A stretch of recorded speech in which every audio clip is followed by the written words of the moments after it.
Cat यानी central administrative tribunal ने एक फैसला सुनाया है। यह फैसला रहबरे तालीम के हवाले से है। अब रहबरे तालीम और जनरल लाइन टीचर में कोई फर्क नहीं है, ये कैट का कहना है। और कैट ने यह कहा है कि आप टीचर बरादरी को दो हिस्सों में तकसीम नहीं कर सकते। आप ये नहीं कह सकते कि ये जनरल लाइन टीचर हैं और ये रहबरे तालीम हैं, और जो सरकारी मराआत जनरल लाइन टीचर को मिलती हैं वो सारी की सारी अब रहबरे तालीम को भी मिला करेंगी। ये कैट का कहना है।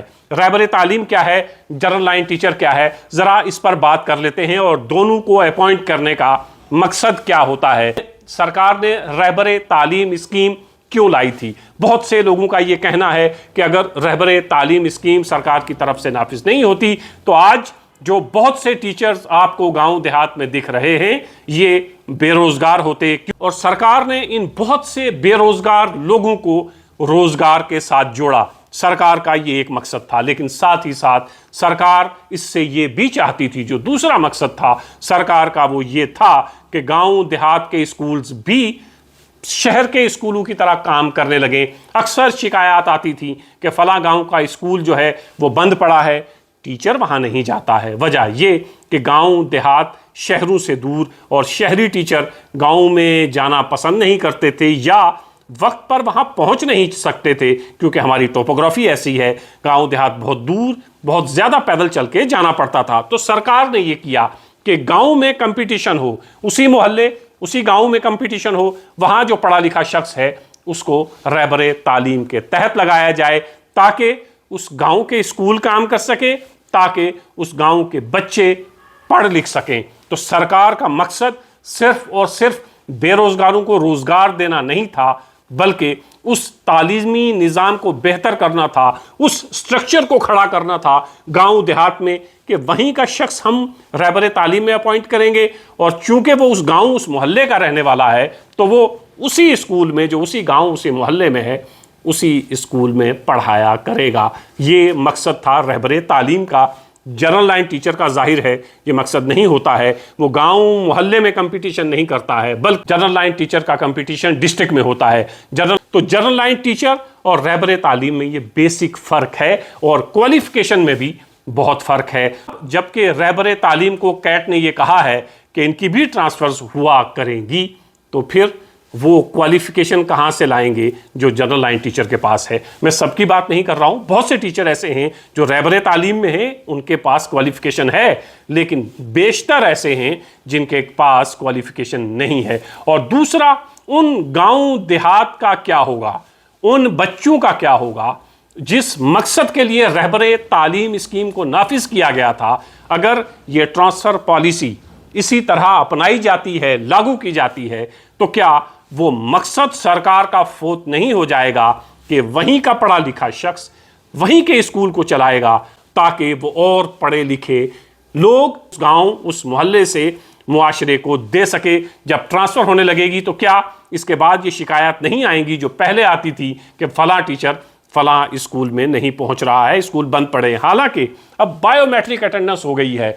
हजार तरह की चीज़ें सरकार ने की हैं, लेकिन इसके बाद भी हम और आप जानते हैं कि कितने टीचर ऐसे हैं इन तमाम पाबंदियों के बाद भी स्कूल नहीं पहुंचते हैं। कोई ना कोई तरीका निकाल लेते हैं, वो तरीके बहुत सारे हैं, वो हम आपसे डिस्कस भी कर चुके हैं। तरह के तरीके टीचर्स अपनाते हैं, बहुत कम तादाद में हैं, लेकिन करते हैं। तो रहबरे तालीम के हवाले से कैट का ये जो हुक्म आया है, अभी कुछ वजाहत होनी बाकी है कि क्या रहबरे तालीम जो ट्रांसफ़र हुआ करेंगे, रहबरे तालीम ही रहबरे तालीम की जगह ट्रांसफ़र होगा या जनरल लाइन की जगह, अभी कुछ वजाहत होनी बाकी है। लेकिन अगर रहबरे तालीम सिर्फ रहबरे तालीम की जगह ही ट्रांसफ़र हो पाएगा कि एक जगह से आप रहबरे तालीम को दूसरी जगह ट्रांसफ़र किया करेंगे। सरकारी मुलाजमीन की ये अक्सर दिक्कत देखी जाती है, जब बेरोजगार होते हैं, इंटरव्यू देने जाते हैं तो कहते हैं बस नौकरी मिल जाए, कहीं भी लगेगी तो जाएंगे, चाहे उस पहाड़ पे पढ़ाना पड़े, उस पहाड़ पे चढ़ना पड़े, तो वहां हम जाएंगे, क्योंकि उस वक्त मकसद नौकरी हासिल करना होता है। नौकरी मिल जाती है तो फिर चाहते हैं कि शहरों की तरफ आए। क्यों? क्योंकि अपने बच्चों को अच्छे स्कूलों में पढ़ाना है। तो वो गांव देहात के बच्चे फिर कहां जाएंगे जिन बच्चों को पढ़ाने के लिए آپ کو نوکری دی گئی تھی اور اس نوکری کے پیسے سے آپ اپنے بچوں کو پرائیویٹ اسکول میں پڑھا رہے ہیں۔ رہبر تعلیم لگانے کا مقصد یہ تھا کہ آپ نے اسی گاؤں میں رہنا ہے، اسی گاؤں کے بچوں کے پڑھانے، بلکہ اسی گاؤں میں نہیں، اپنے گاؤں میں رہنا ہے۔ اور اس وقت ہم نے دیکھا تھا کہ جو لوگ شہروں میں بھی شفٹ ہو گئے ہیں وہ بھی چاہتے تھے کہ کسی طریقے سے گاؤں پہنچیں، گاؤں کا سرٹیفکیٹ بنائیں اور یہ ثابت کریں کہ ہم اسی گاؤں کے رہنے والے ہیں۔ پھر کیا ہوتا ہے؟ نوکری مل جاتی ہے۔ اب نوکری مل گئی ہے تو اب اپنے بچوں کا خیال ذہن میں آتا ہے۔ شہر میں جائیں گے تو اپنے بچوں کو پرائیویٹ اسکول میں پڑھا پائیں گے، گاؤں میں رہیں گے تو اپنے بچوں کو اچھی تعلیم نہیں دے پائیں گے۔ پھر ان غریب بچوں کا کیا ہوگا؟ ان بچوں کا کیا ہوگا جو ماں باپ دن رات مزدوری کر کے یہ کوشش کرتے ہیں کہ بچے اسکول جا پائیں، بچوں کو ہم اپنے ساتھ مزدوری نہ کروائیں، کسی دکان پہ نہ لگائیں، بلکہ ہمارے بچے پڑھیں۔ تو پھر جب آپ کو لگایا ہی اسی لیے گیا تھا کہ آپ نے ان غریب بچوں کا، اپنے ہی گاؤں کے بچوں کو پڑھانا ہے، تو پھر بعد میں یہ کہنا کہ ہمیں یہاں نہیں کسی اور جگہ جانا ہے کیونکہ وہاں آپ کے لیے، آپ کے بچوں کے لیے سہولیات زیادہ ہیں۔ تو اگر ایسا ہی فوجی سوچنے لگے، ہندوستان کے مختلف علاقوں، مختلف ڈسٹرکٹ سے لوگ جموں اور کشمیر میں نوکری کر رہے ہیں، تو اگر ایسا ہی فوجی سوچنے لگے کہ نہیں مجھے اپنے ہی گھر میں رہنا ہے، اپنے ہی بچوں کو پڑھانا ہے، اپنے ہی ڈسٹرکٹ میں نوکری کرنی ہے، تو پھر یہ بارڈر محفوظ کیسے رہیں گے؟ آپ نے رہبر تعلیم کو اپوائنٹ کرنے کا مقصد ایک طرف آپ کو روزگار دینا تھا، وہ بڑا مقصد نہیں تھا، اس سے بڑا مقصد یہ تھا کہ گاؤں دیہات کے غریب بچوں کو پڑھانا ہے۔ اب آپ ٹیچر لگ گئے ہیں، موٹی موٹی تنخواہیں آ رہی ہیں، اب آپ چاہتے ہیں کہ ان بچوں کو چھوڑیے اور صرف اپنے بچوں کا سوچیے۔ تو رہبر تعلیم اگر ٹرانسفر ہونے لگے تو پھر ان اسکولوں کا کیا ہوگا؟ رہبر تعلیم جن کو اپوائنٹ کرنے کا مقصد ہی یہ تھا کہ آپ نے یہیں رہنا ہے، یہیں بچوں کو پڑھانا ہے، تو اب جب وہ ٹرانسفر پالیسی کا حصہ ہوں گے، ان کی ٹرانسفر ہوگی، تو پھر ان اسکولوں کا کیا ہوگا؟ ان اسکولز میں کون پڑھانے جائے گا؟ جنرل لائن ٹیچر کے اوپر یہ سوال آپ نہیں اٹھا سکتے ہیں کیونکہ ان کو سرکار نے اس لیے اپوائنٹ نہیں کیا ہے کہ آپ نے اس محلے میں پڑھانا ہے، اور آپ نے کمپٹیشن بھی کسی محلے یا کسی پنچایت میں نہیں کیا ہے بلکہ ڈسٹرکٹ میں ہے۔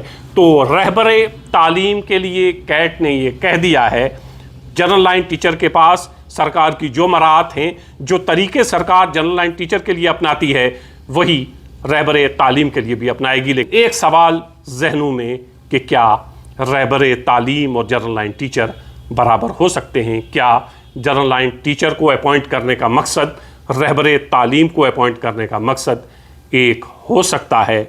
سرکار کا وہ مقصد، سرکار کی وہ نیت کہ گاؤں دیہات میں پڑھے لکھے لوگ نکلیں، اسکول اپنا کام کریں، کیا وہ مقصد، سرکار کی وہ نیت، وہ مقصد فوت نہیں ہو جائے گا؟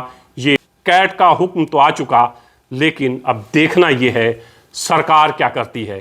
کیا کیٹ کے اس حکم نامے کو منوان نافذ کرتی ہے یا آنریبل ہائی کورٹ کا دروازہ سرکار کھٹکھٹاتی ہے؟ آنے والے دنوں میں یہ پتہ چلے گا، لیکن ایک چیز تو صاف ہے کہ رہبر تعلیم کے حوالے سے کیٹ کا یہ حکم آ چکا کہ اب رہبر تعلیم اور جنرل لائن الگ الگ نہیں ہیں، ٹرانسفر رہبر تعلیم کی بھی ہوا کرے گی۔ لیکن سوچنا سرکار کو یہ ہے کہ اگر ایسا ہوتا ہے تو پھر گاؤں دیہات کے وہ اسکول، گاؤں دیہات کے وہ غریب بچے جو صرف رہبر تعلیم ٹیچر کی وجہ سے ہی پڑھ پا رہے تھے، ان کا کیا ہوگا؟